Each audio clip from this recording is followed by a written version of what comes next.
Change your perspective and you will change your life. इस book में author हमारे adjustments पर कंट्रोल हासिल करने के लिए स्टेप बाय स्टेप ब्लूप्रिंट का खुलासा करते हैं। चाहे आप सक्सेस के शिखर पर चढ़ रहे हो या चुनौती की घाटियों में यात्रा कर रहे हो, एटीट्यूड आपके लिए जरूरी है। इस ट्रांसफॉर्मेटिव जर्नी में मेरे साथ शामिल हो। आइए जाने कि कैसे एटीट्यूड में बदलाव प्रॉब्लम्स को अपॉर्चुनिटी में बदल सकता है, सफलता को अट्रैक्ट कर सकता है। हेलो फ्रेंड्स, लैडर अप पर आप सभी का स्वागत है। आज हम बात करने वाले हैं एटीट्यूड इज एवरीथिंग बुक के बारे में, जिसको लिखा है जेफ केलर ने। Lesson 1, you act as a human magnet. हमारे थॉट्स ही हमारी रियलिटी को बनाते हैं। जब हम किसी गोल के बारे में पॉजिटिवली सोचते हैं, हम नेचुरली उस गोल को अचीव करने के लिए स्मॉल स्टेप लेना शुरू कर देते हैं। मान लीजिए कि आप एक ह्यूमन मैग्नेट है, आप लाइफ में जो चाहे वह अट्रैक्ट कर सकते हैं। एग्जाम्पल से समझते हैं, एक राज नाम का व्यक्ति हर महीने 0,000 कमाता है। उसके और उसके परिवार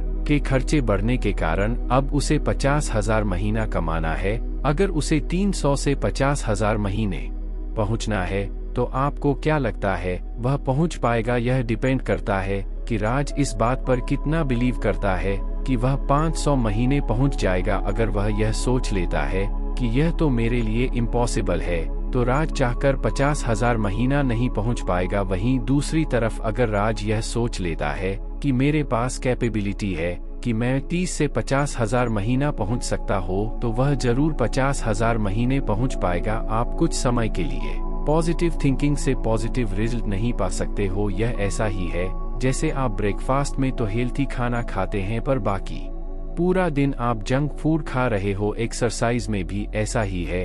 आप हफ्ते में एक बार एक्सरसाइज करके फिजिकली फिट नहीं बन सकते। आपको पॉजिटिव सोचना ना होगा हर पल, हर समय, हर दिन। आपको पॉजिटिव थिंकिंग को हैबिट बनाना होगा। अंतर एक किस्सा शेयर करते हैं कि न्यूयॉर्क में एक समय बहुत से लोग इन्वेस्टमेंट के लिए घर खरीद रहे थे और फिर वह घर या तो हाई प्राइस पर बेच देते या फिर किराए पर दे देते। इंटर ने भी इन्वेस्टमेंट के लिए घर खरीदने की सोची, लेकिन जब भी वह घर खरीदने के बारे में सोचते थे तो उनके दिमाग में नेगेटिव थॉट्स आने लगते, जैसे क्या होगा, घर नहीं बिका, कहीं मेरे पैसे डूब तो नहीं जाएंगे। फिर एक बार उन्होंने फिक्स कर लिया कि इस साल के एंड तक तो कैसे भी करके घर खरीद के ही रहूंगा। उन्होंने कई महीनों तक अलग अलग घरों को देखा और एंड में 2 घर खरीद लिए। इंटर बताते हैं कि मैं पहले घर नहीं खरीद पा रहा था, पर फिर मैंने घर खरीद लिया। ऐसा सिर्फ पॉजिटिव थिंकिंग की वजह से हो पाया। पहले वह पॉजिटिवली नहीं सोच रहे थे, पर बाद में उन्होंने डिसाइड कर लिया। यह सब हो पाया सिर्फ और सिर्फ पॉजिटिव थिंकिंग की वजह से। Lesson 2, believe and it will be.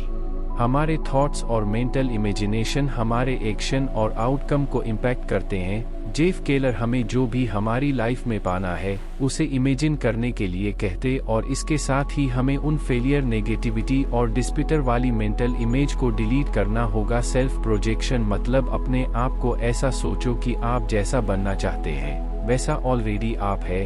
वो फिर सक्सेस, हैप्पीनेस या अपने गोल को अचीव करना हो, आप जो भी डिजायर आउटकम चाहते हो उनके बारे में सोचो। ऐसे इमोशन को फील करो जो सक्सेस से जुड़े हुए हो। अगर प्रैक्टिकल एप्लीकेशन की बात करें तो आप मॉर्निंग में आप अपने गोल को विजुलाइज कर सकते हैं। अपने आप को ऐसे सोचें कि आप चैलेंज से लड़ रहे हो, अचीवमेंट को सेलिब्रेट कर रहे हो और फुलफिल महसूस कर रहे हो। जब भी कोई नेगेटिव थॉट्स आए, अपने आप से कहे मैं कर सकता हूँ। जैसे फिजिकली फिट रहने के लिए हमें रेगुलर एक्सरसाइज करनी होती है, वैसे ही मेंटली फिट होने के लिए भी हमें एक्सरसाइज करनी होती है।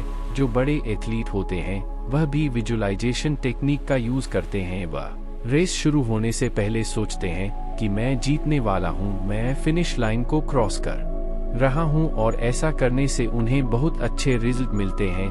आप जब ऐसा करने की सोचेंगे तो आपके अंदर डाउट भी आने लगेंगे, जैसे विजुअलाइजेशन से तो कुछ नहीं होता, इससे क्या ही हो जाएगा। तो बस आपको अपने बिलीफ पर विश्वास रखना है। Lesson 3, commit and it will है। अपन कमिटमेंट सक्सेस और गोल को अचीव करने का एक इंटीग्रल पार्ट है। इसका मतलब यह नहीं है कि बहुत ज्यादा मेहनत करना और मल्टीपल अटेम्प्ट लेना। इसका मतलब है कि अपने गोल को पाने के लिए कुछ भी करना, किसी भी हद तक जाना, पर बिना इलीगल और अनएथिकल काम किए। कमिटमेंट के लिए एक ग्रेट एटीट्यूड होना बहुत जरूरी है।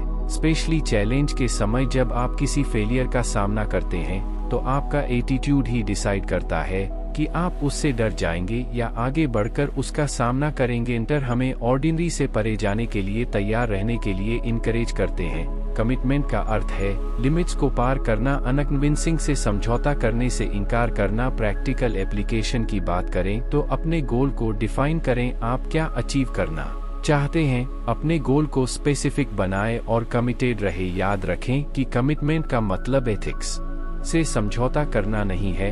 अपने गोल्स का पीछा करते हुए अपनी वैल्यूज के लिए सच्चे बने रहे। अगर हम एग्जाम्पल देखें, इलेक्ट्रिक लाइट बल्ब का आविष्कार करने के लिए एडिसन की कमिटमेंट डेडिकेशन का एग्जाम्पल है।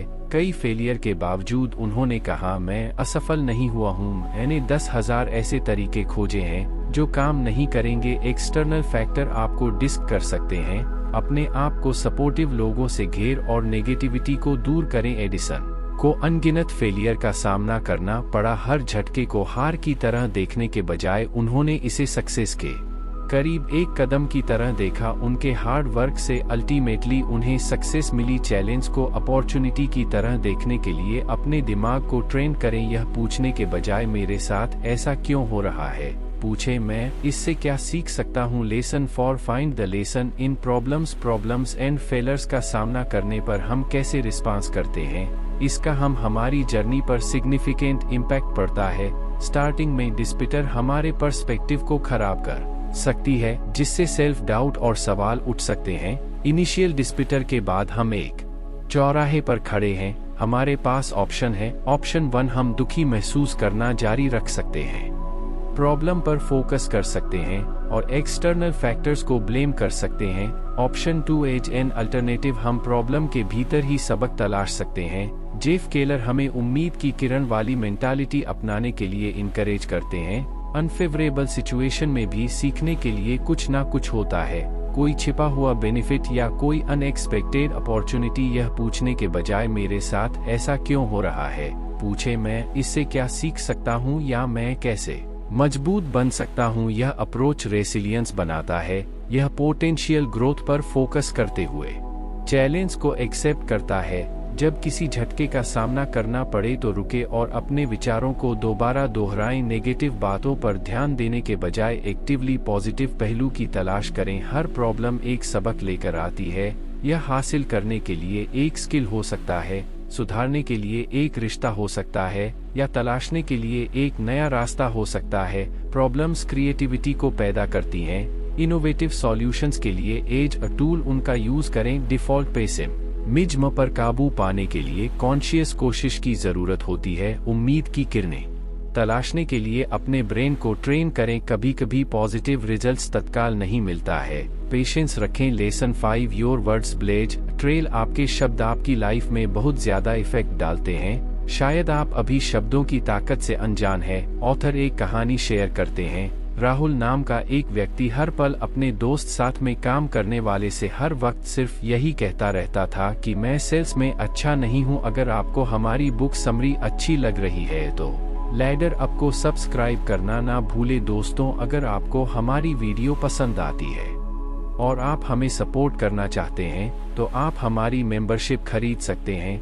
मैं सेल्स का काम कभी अच्छा नहीं कर सकता, वह ऐसे ही शब्द बार बार पूरे दिन महीनों से बोलता रहता है, और जब उसने सेल्स करने की कोशिश की तो रिजल्ट बहुत ही बुरा आया, तो वह और ज्यादा यह बिलीव करने लग गया कि मैं सच में इसके लिए नहीं बना हूँ या मैं यह तो बिल्कुल नहीं कर सकता, और फिर उसके सेल्स के रिजल्ट और बद से बदतर हो गए। यहाँ ऑथर हमें समझा रहे हैं कि आप जैसा बोलते हैं, आप जैसा सोचते हैं, आपके काम भी धीरे धीरे वैसे ही होने लगते हैं। अगर राहुल यह सोचता कि कोई बात नहीं, मैं सेल्स को सीखूं, मैं सेल्स में अच्छा हो जाऊंगा, तो शायद वह कोशिश करता और अच्छे रिजल्ट ला पाता। लेकिन उसने सभी को बोलकर अपने ब्रेन में यह बात बिठा ली थी कि मैं तो कभी अच्छा सेल्समैन बन ही नहीं सकता। तो उसके सबकॉन्शियस ब्रेन ने भी धीरे धीरे यह एक्सेप्ट करना शुरू कर दिया कि सेल्स तो अब होगा ही नहीं। इंटर का बेसिकली यह कहना है कि आप नेगेटिव वर्ड बोल के कभी भी पॉजिटिव रिजल्ट नहीं पा सकते। मतलब राहुल यह बोल के कि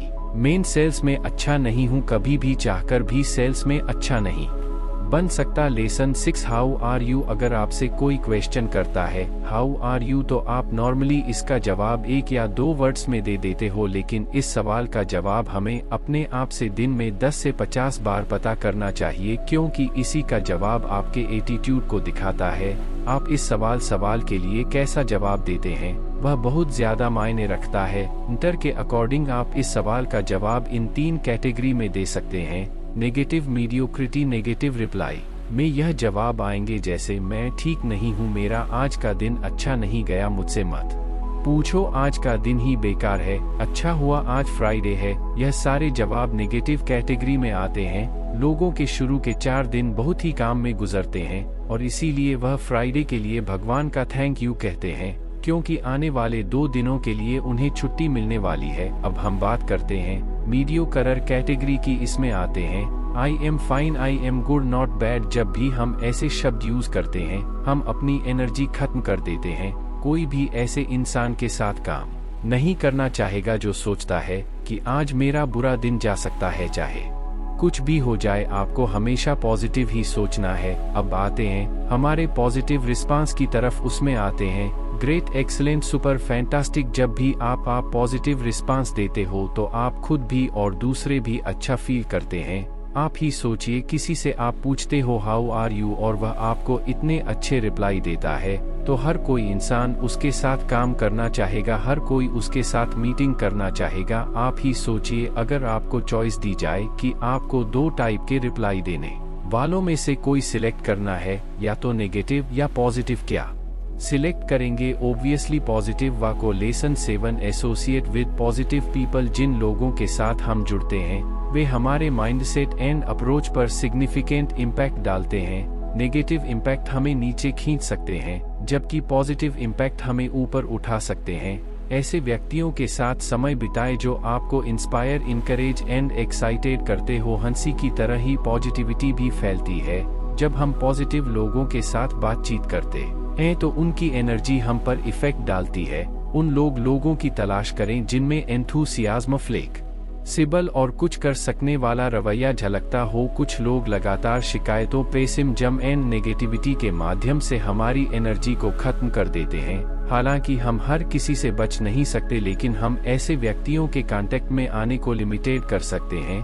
अपने आप को उन लोगों के साथ रखें जो आपका अपलिफ्टमेंट एंड एनर्जी बढ़ाते हैं। Lesson 8 come free and grow. डर एक नेचुरल ह्यूमन इमोशन है। इससे बचने या इनकार करने के बजाय अपने डर को एक्सेप्ट करें। समझे कि हर किसी को डर का एक्सपीरियंस होता है, लेकिन आप इस पर कैसे रिस्पांस देते हैं यह मायने रखता है। हम अपने डर का सामना करने और उन्हें डेवलपमेंट के लिए यूज करने के इम्पोर्टेंस के बारे में सीखते हैं। यह लेसन हमें अपने कंफर्ट जोन से बाहर निकलने और चैलेंज को एक्सेप्ट करने के लिए इनकरेज करता है। डर पर काबू पाने का सबसे अच्छा तरीका एक्शन है। जब आप डर में महसूस करने के बावजूद अपने गोल की ओर कदम बढ़ाते हैं तो आप में सेल्फ कॉन्फिडेंस एंड रेजियस पैदा होता है। हर छोटी जीत डर की ताकत को खत्म कर देती है। ग्रोथ आपके कंफर्ट जोन के बाहर होता है। उन चीजों को करके खुद को चैलेंज दें जिनसे आपको डर लगता है, चाहे वह पब्लिक स्पीकिंग हो, कोई न्यू स्किल आजमाना हो या रिस्क उठाना हो। प्रोग्रेस इनकन्वीनियंस को एक्सेप्ट करें। फेलियर सीखने और सुधार करने की एक अपॉर्चुनिटी है।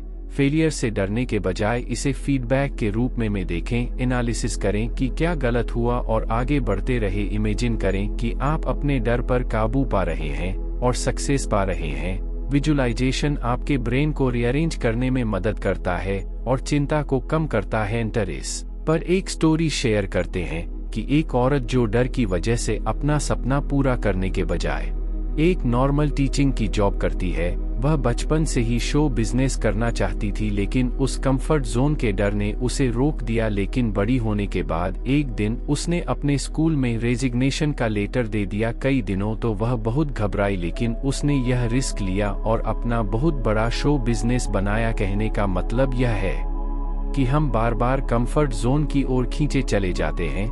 अगर आपको हमारी बुक समरी अच्छी लग रही है तो लैडर अप को सब्सक्राइब करना ना भूले। दोस्तों, अगर आपको हमारी वीडियो पसंद आती है और आप हमें सपोर्ट करना चाहते हैं तो आप हमारी मेंबरशिप खरीद सकते हैं। हम लाइफ में रिस्क नहीं लेना चाहते हैं, और इसी वजह से आज कई लोग अपना सपना पूरा नहीं कर पाते। मैं आपको इससे रिलेटेड एक और कहानी सुनाता हूँ जो हम सब बचपन में सुनते थे। एक बार की बात है, एक नमक सेलर था जो हर रोज अपने गधे पर नमक की भारी थैली लाद कर बाजार जाता था। रास्ते में उन्हें एक नाला पार करना पड़ा। एक दिन गधा लड़खड़ा कर नदी में गिर गया और नमक की थैली पानी में गिर गई। नमक घुल गया जिससे बैग ले जाने में काफी हल्का हो गया। गधा खुश हो गया। तब से गधा हर दिन वही चाल खेलने लगा। वह जानबूझकर पानी में गिर गया इस उम्मीद में कि नमक की थैली घुल जाएगी जिससे उसका भार आसान हो जाएगा। हालांकि नमक सेलर ने पकड़ लिया। अगले दिन उसने गधे पर एक कपास की थैली लाद दी। गधे ने कपास की थैली हल्की हो जाने